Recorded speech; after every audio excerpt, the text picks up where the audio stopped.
What's up, everybody? I'm Nami, and I've been traveling the world for the last going on 3 years now. I've lived in Thailand, I've lived in Costa Rica, I lived in Colombia, and now I am living in Puerto Rico. And today we're going to talk about the cost of living in Puerto Rico. So, for those of you who do not know, Puerto Rico is an island in the Caribbean. It is a part of the United States, a territory of the United States. It is known as La Isla del Encanto, and it is quite enchanting. On this island, we speak Spanish, speaking a little more English lately. Because it is a territory of the United States, it's quite expensive to live on the island, and I'm gonna talk about those expenses. Let's get into it. So, for housing, I don't own a house here in Puerto Rico, so we're going off based off of rental prices, okay? You're looking at, for a studio, minimum 500, 550. And this is just the price to rent the house, okay? We'll get into what it includes, how much utilities are, the whole shebang. But just to rent the spot for a studio, you're looking at 500 to 550. That's starting, and that's very low, and that's if you are searching. Maybe if you speak Spanish or if you get really lucky. A normal studio that you could find is probably closer to 1,000, probably like 800, somewhere in like 700, 800 realm. For a 2 bedroom, 800 minimum and up. And this is also for San Juan, okay? San Juan, the metro area. The closer that you get to the touristy area, which is going to be like Condado, Isla Verde, Viejo San Juan, the more expensive it gets. For 2 bedroom, 800, 850, up to, I've seen them skyrocketed. Like, I've seen 2 bedrooms for 2,500, and that was not in nicer touristy area. So for 3 bedrooms and up, you're looking at a minimum of 1,200. Minimum, like minimum, okay? If you find something under that, it probably doesn't look good. It's not in a good neighborhood. There's problems with it. Doesn't come with anything. No parking. I don't know. Like, I don't even know if that's possible. I'm currently in a 4 bedroom house for 1475, and we're closer to Carolina, and we found it on a whim. Everything else that we were looking at in that price range was like, for a 3 bedroom, it's like 1,600 and up. So the typical housing, what type of houses can you find and what are going to be in them, okay? The type of houses you're looking for, well, first off, there's lots of condos, there's lots of apartments. The apartments here are not typical in like the mainland standards where you find buildings and they're all apartments. If it says apartment, it could be the condos, like the buildings, but it could also be a part of a house. So here you have like the bottom of the house is one house, or like, yeah, it's a house, and then the top is another house, and the top might be split in two, or the bottom might be split in two. Like, it's multiple units in one house. If you don't want that, then you're going to want to make sure that you're looking for apartments and condos that are in their own building and not in a housing situation. But that's pretty common here, where it's just one big house and they've split it up into different parts. Very, very common for it to be the bottom part and then the top part. Right now, I'm in like a bottom part, and it has 4 bedrooms, full garage, has a little bit of a patio in the back. And then the top is like 3 bedrooms. They're smaller. It has a patio or like a balcony. Your housing typically does not include things like the washer, the dryer, the stove, the fridge, microwave. You're not going to really have that. Those are things that you're going to have to get separate. And if they do come with the house, it's probably going to be a little bit more in cost per month.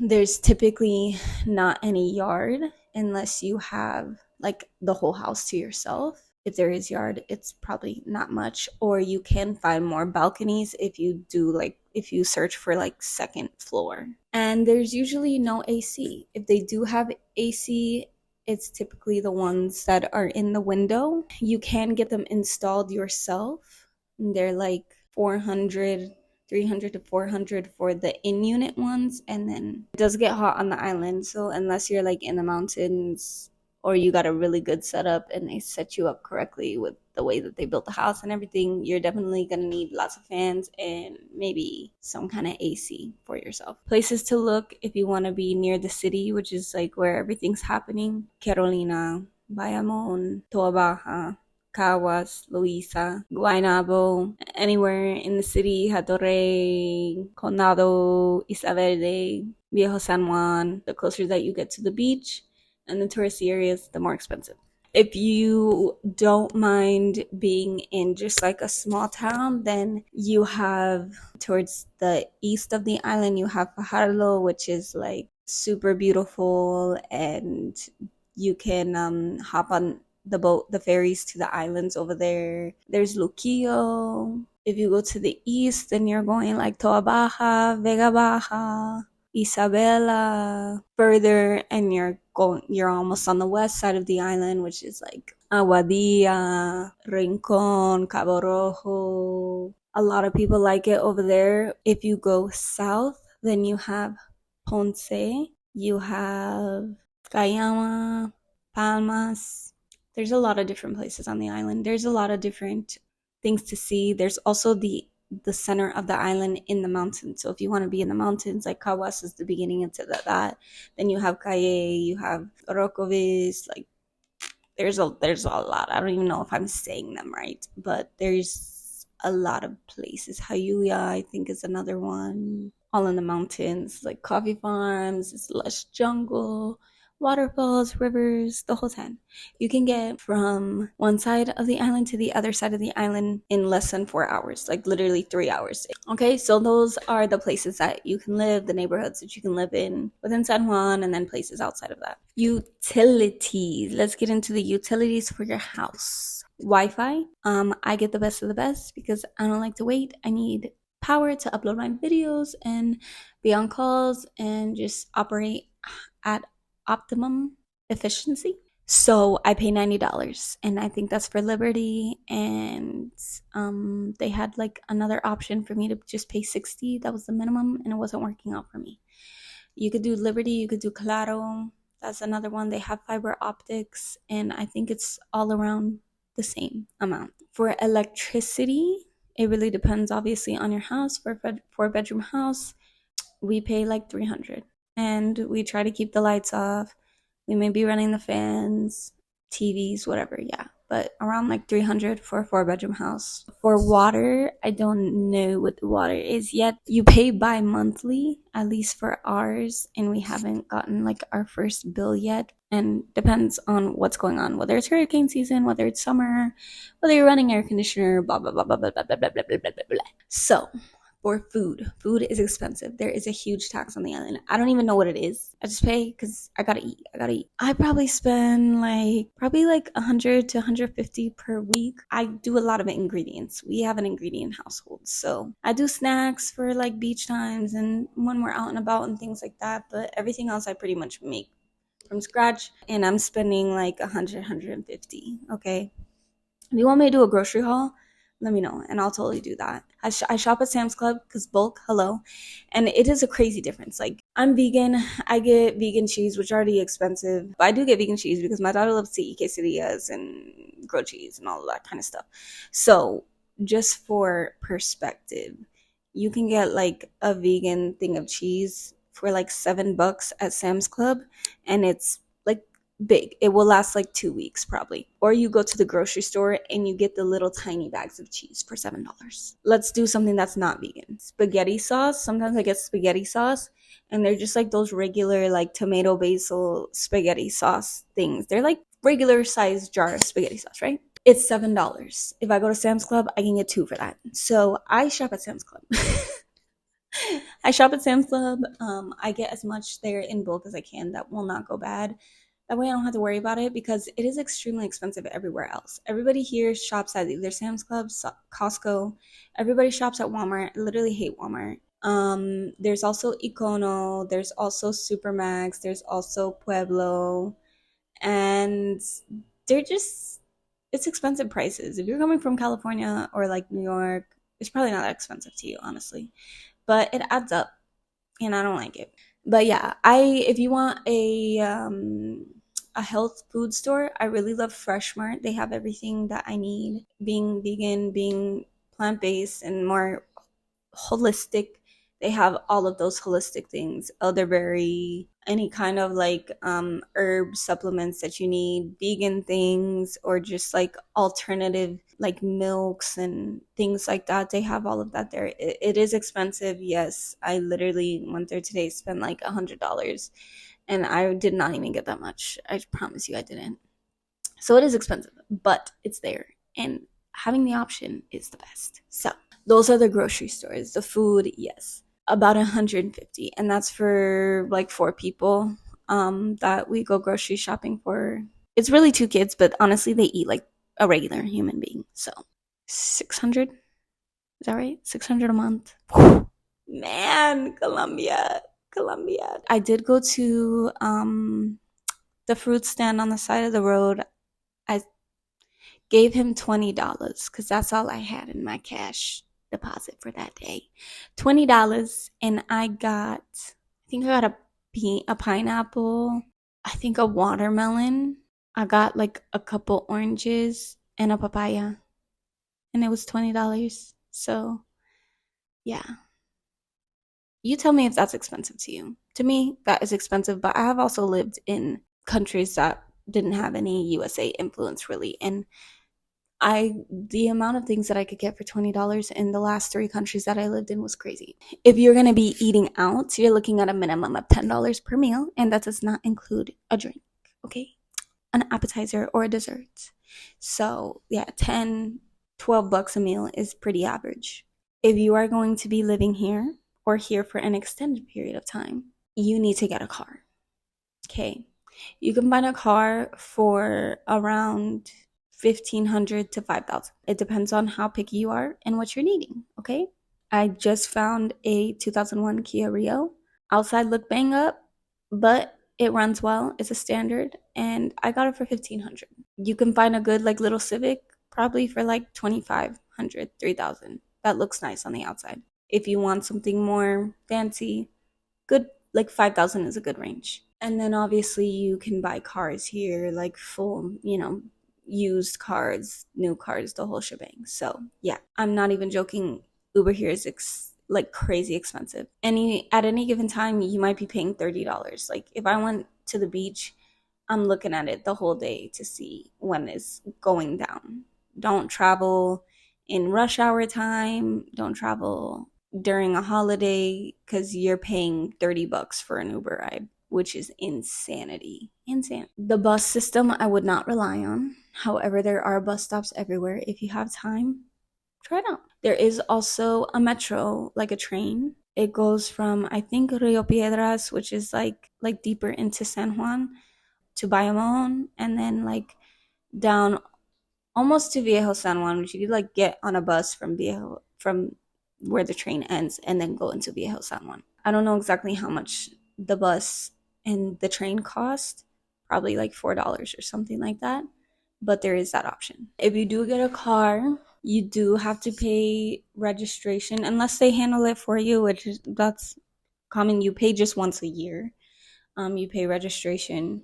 You don't have to have insurance, but there are insurance plans for like regular $600 covers you for the year or for whatever the contract is, but you pay it all at one time. As far as I know, correct me if I'm wrong in the comments. And you pay a yearly fee for registration, which is like when you pay for your registration, you have your insurance, I think, to make sure. I don't know exactly what it is for. I know it's like the bare minimum, okay? It's really nothing. It doesn't do anything for you. I have to do that next month, so I'll have a little bit more information. If you're wanting more information on that, just leave a comment and I'll reply to that.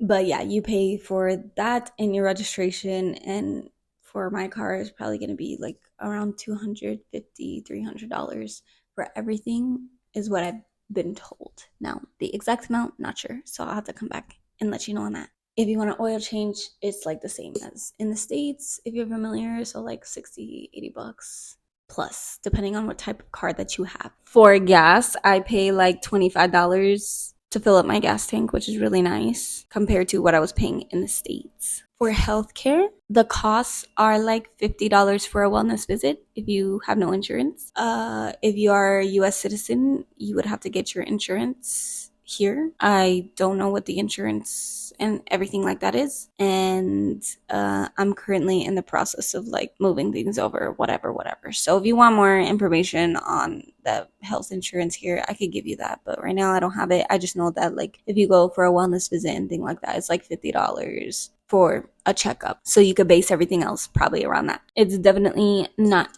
cheap. It is giving standard US prices. If you are not a US citizen and you're watching this video and you're thinking about coming to Puerto Rico, you can get your health insurance through Safety Wing. Safety Wing is what I use when I'm traveling internationally. I have my link down in the description below, my ambassador affiliate link, and that's super cheap. If you were doing it monthly, it would be around $50 a month. So go ahead and get into that. But that doesn't work if you're a US citizen. And then for the fun things, entertainment, things like a gym membership.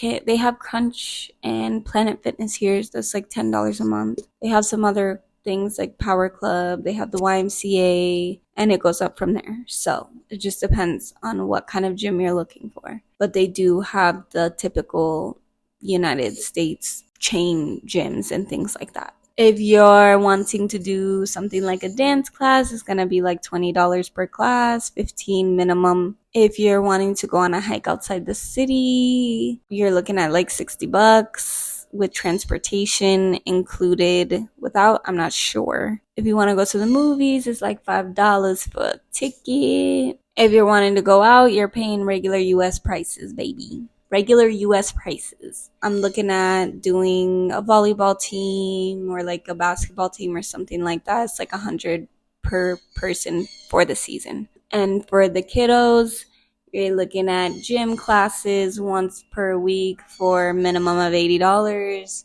Taekwondo, minimum of $60. Sports, minimum of like $50. And that's starting at the lowest of the low, once a week. Nothing crazy included. And if you got kiddos, you're looking for a babysitter, baby, minimum of $10 an hour. And honestly, I have yet to see $10 an hour. That's what I pay my cousin. You're looking at like $15. It's a regular minimum wage job. $15, $20 an hour. If you are wanting to put your children in school, it's public school or it's private school. Private school is a minimum of $450 a month, and you're looking at a tuition fee of at least $1,000 to start. And that probably doesn't include uniforms, materials, and things like that. That's just baseline tuition fee just to get your kid in there. And that's about it. If you have any other questions on the cost of living here, specifically in San Juan, let me know. It does get cheaper when you go out of the metro area, as with any other place. But with doing that, then that means you have a lot less access. The most access to things is going to be in the metro area near San Juan. You can go to the west side of the island. That has a little bit more to offer, and then other places follow suit. So yeah, the vibes here in Puerto Rico is island vibes, baby. We got island vibes. There is a decent amount of things to do. The culture here is really amazing. The community here is really amazing. And it's just beautiful all around. I love it. And I've been enjoying myself for the last 3-4 months. It does come with its pros and cons, just like any other place. I will say it's definitely expensive for my personal taste. But as with everything, there is a way to make it work for you. So if you are wanting to know what you should know before living here, I got a video that I posted last week about that. So I will include that in here. Just go ahead and click the link. If you're wanting to know anything else about Puerto Rico, leave on that. If you wanted to see any specific places, let me know. I also do vlogs. If you're wanting to go on a trip with me internationally, then head to the link in the description. We got 2 trips, Medellin, Colombia, and we have Chiang Mai, Thailand coming up. If you want to follow me and follow my travels on Instagram or on TikTok, you can find me at Nami Hewitt. And if you're curious and like to read, I have blogs on naturallynami.com as well. Link in the description. So that's it. Thank you for watching, and I'll see you next week.